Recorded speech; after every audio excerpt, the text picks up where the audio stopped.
Assalamualaikum warahmatullahi wabarakatuh. Halo teman-temanku semuanya, bagaimana kabarnya hari ini? Nama saya Muhammad Rizky Raditya dari SD Islam Az-Zahra Mengati, Gresik. Kali ini Radit akan membawakan sebuah cerita dari Aceh yang berjudul Putra Mahkota Amat Mude.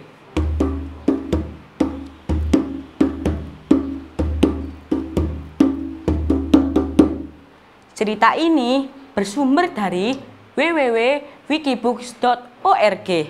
Nah teman-teman, begini ceritanya. Dahulu di negeri Alas, hiduplah seorang raja yang arif dan bijaksana. Seluruh rakyatnya hidup dengan damai. Namun, sang raja belum memiliki keturunan untuk mewarisi tahta kerajaannya.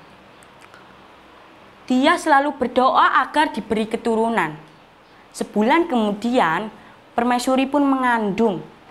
Pada suatu hari, permaisuri pun melahirkan seorang anak laki-laki yang kemudian diberi nama Amat Mude. Belum 1 tahun umur Amat Mude, sang raja pun wafat. Karena masih bayi, diangkatlah Pakcik Amat Mude yang bernama Raja Mude sebagai raja sementara negeri Alas. Namun setelah menjadi raja, ia berusaha menyingkirkan Amat Mude dan ibunya.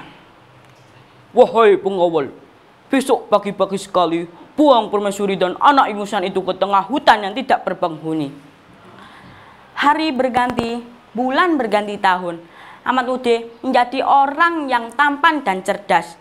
Kesukaannya ialah memancing di sungai. Di hutan tempat ia tinggal, ada satu sungai besar dengan ikan yang sulit ditangkap.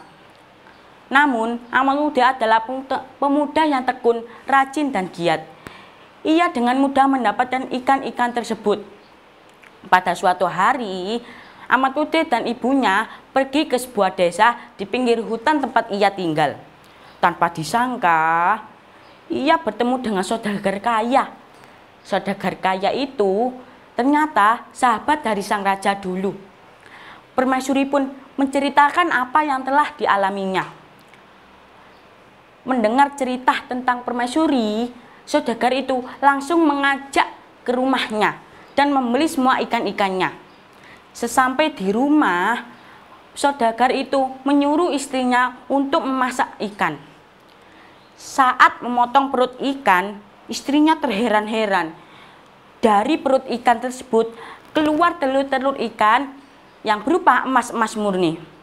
Emas-emas murni tersebut dijual ke pasar dan uangnya digunakan untuk membangun rumah Amat Mude dan ibunya. Sejak saat itu, Amat Mude dan ibunya menjadi orang kaya berkat telur-telur emas tersebut. Cerita tentang kekayaan Amat Mude dan ibunya sampai ke telinga Raja Mude. Amat Mude dipanggil Raja Mude untuk pergi ke istana. Ia memerintahkan Amat Mude untuk memetik buah kelapa gading untuk mengobati penyakit istrinya di pulau yang dikelilingi laut. Konon, pulau tersebut banyak dihuni binatang-binatang buas. Jika tidak berhasil, ia akan dihukum mati. Tapi Amat Mude tenang dengan ancaman itu. Amat Mude segera pergi dari istana untuk memetik buah kelapa gading. Selesai di pantai, Amat Mude duduk termenung dan kaget. Di hadapannya ada seekor ikan besar yang bernama Silenggang Raye, Raja Buaya, dan seekor naga besar. Hei anak muda, siapakah engkau dan hendak kemana engkau? Saya Amat Mude, jawab Amat Mude dengan gugup. Ia bercerita maksud perjalanannya. Setelah mendengar cerita Amat Mude, ketiga hewan raksasa itu langsung memberi hormat kepada Amat Mude. Amat Mude pun terheran-heran melihat sikap 3 hewan tersebut. Ampun Tuan, almarhum ayahandamu adalah raja yang baik. Kami semua diundang pada pesta pemberian nama, Tuan. Benar, Tuan. Tuan tidak perlu takut. Kami akan mengantar Tuan ke pulau itu. Terima kasih, sobat. Singkat cerita, Ahmad Putih telah menemukan pohon buah kelapa gading berkat bantuan 3 hewan tersebut. Ia langsung memanjat pohon buah kelapa gading. Saat di atas pohon, dia mendengar suara perempuan.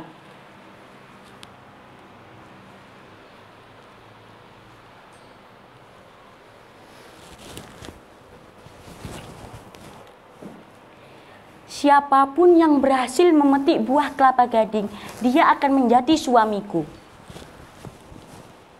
Siapakah engkau? Aku Putri Niwer Gading. Alangkah takjubnya Ahmad Putih melihat kecantikan Putri Niwer Gading, yang langsung saja mengajak Putri Niwer Gading untuk pergi ke rumahnya dan untuk dipersunting. Setelah menikah, Ahmad Putih dan istrinya serta ibunya pergi ke istana untuk menyerahkan buah kelapa gading ke istri Raja Mude. Raja Mude kaget dan tidak ada alasan lagi bagi Raja Mude untuk menghukum mati Ahmad Mude. Sejak saat itu, Ahmad Mude menjadi Raja Negeri Alas. Demikianlah ceritanya, teman-teman. Nah, teman-teman, aku punya pantun nih. Wahai Ananda cahaya mata, rajin dan tekun dalam bekerja, penat dan letih usah dikira, supaya kelak hidupmu bahagia. Saya Muhammad Rizky Raditya. Wassalamualaikum warahmatullahi wabarakatuh.